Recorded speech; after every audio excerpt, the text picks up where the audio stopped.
Ask Yuri. You've got a health and fitness question? I've got an answer. Is fruit dangerous? Does fruit make you sick? Does it make you fat? Well, that's what I'm going to be answering in this episode of Ask Yuri. I've got a really interesting question that came from Becky on my Facebook page, who was asking me in reference to a friend of hers who was mentioning to her that she had heard that fruit contains as much sugar as other processed foods and whatever, so it's not good for you. Yuri, what do you think? So here's my take, and I've mentioned this several times. I've probably created several videos and articles about this. Okay, so fruit contains a couple different sugars, a number of different sugars really, but if you look at any fruit, there is, let's just keep it simple and say that there is glucose and fructose, okay? So fructose and glucose are two separate types of sugar. Fruit contains both of them. Fructose, obviously the name kind of derives from its presence in fruit, is a little bit more problematic for human health because it's a different molecule, has a different structure than glucose does. Glucose is really absorbed very simply, doesn't need to be metabolized. It goes right into our cells and our cells convert it to ATP for energy.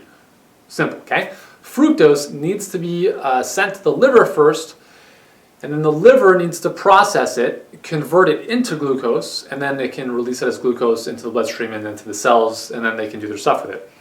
However, when you have too much fructose, not all of it ends up getting converted to glucose. Okay, so some of it gets converted to triglycerides.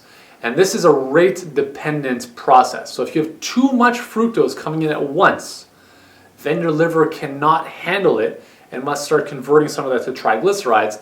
And that's why some people have started to think about fruit as being bad, because fruit is high in sugar, high in fructose, so it makes us fat because it converts to triglycerides, or just because it spikes our insulin, which then stores sugar as fat in our body. Okay, so there's a couple things here. What I just told you about fructose and the way it's metabolized is true. This is more of a problem if you are juicing fruit straight up, because you're just going to be getting a huge influx of fructose along with glucose. But the problem is that there's going to be no fiber, or protein for that matter, or fat, to really buffer it. So it's not going to delay the amount. So generally when you have a fruit, you have the fiber and everything else that it contains. All that stuff combined, especially the fiber, delays the amount of fructose leaving the digestive system going to your liver, which means that fructose is not that big of a deal at that point with respect to this whole liver processing of fructose, because fiber is delaying the amount that's going to the liver. Okay, so I mentioned that it was a rate-dependent process. So if you have too much going to the liver, it becomes a problem. If it's delayed or sequentially delivered, it's less of an issue. If you juice fruit, let's say you're making juices and you're juicing just 100% fruit, I'm not a huge fan of that. I don't recommend that, because you're removing the fiber, and now you're getting this huge inundation of fructose and sugar right into your digestive system, which now just empties pretty quickly because there's no fiber to your liver, and now your liver has to deal with all of this at once, and therefore can start transforming some of that potentially into triglycerides. So with respect to fruit, eating whole fruit is not a problem. Whether that's in smoothies or by themselves, not a problem, because you have the fiber. Is fruit going to make you fat otherwise? Well, probably not. I mean, I don't recommend that anyone juice with fruit exclusively. Stick to the veggies. Stick to juicing veggies. You're much better off. Add in an apple or a pear every now and then for a bit of sweetness, but that should be about it. In general, fruit are not going to make you fat. Really, what's making us fat is the overconsumption of sugars in the form of processed foods, soda pops, pre-bottled juices. So those, that whole array of juices now you see at the grocery store, which are like green juice, whatever. They're all pasteurized, so they're all garbage. And now there's no nutritional benefit really, other than a high amount of sugar which you are drinking. And again, that becomes a little bit of an issue.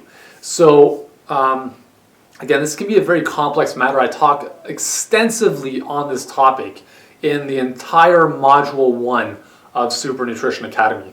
If you haven't checked it out, I would highly recommend you do so, because you will learn things that you have never even imagined. and in a much deeper level to give you a fundamental understanding of your health and how nutrition plays an important role in keeping you healthy or creating disease. So if you want to learn more the specifics of all this sugar topic that we're talking about, please go over to supernutritionacademy.com and join us, because there's really nothing like this anywhere unless you went back to school like I did and spent thousands of dollars in tuition and hours upon hours upon hours of study to learn this stuff. And I've made it very, very simple for you to understand in the Academy. So hopefully this video gives you an overview of that topic. Again, it's tough to explain this without visuals to really kind of grasp this, but understand this, fruit is not a problem. However, I would recommend that, later in the day, after dinner, if you're sitting on the couch watching TV, don't consume large amounts of fruit or carbohydrates for that matter, simply because you're sitting there.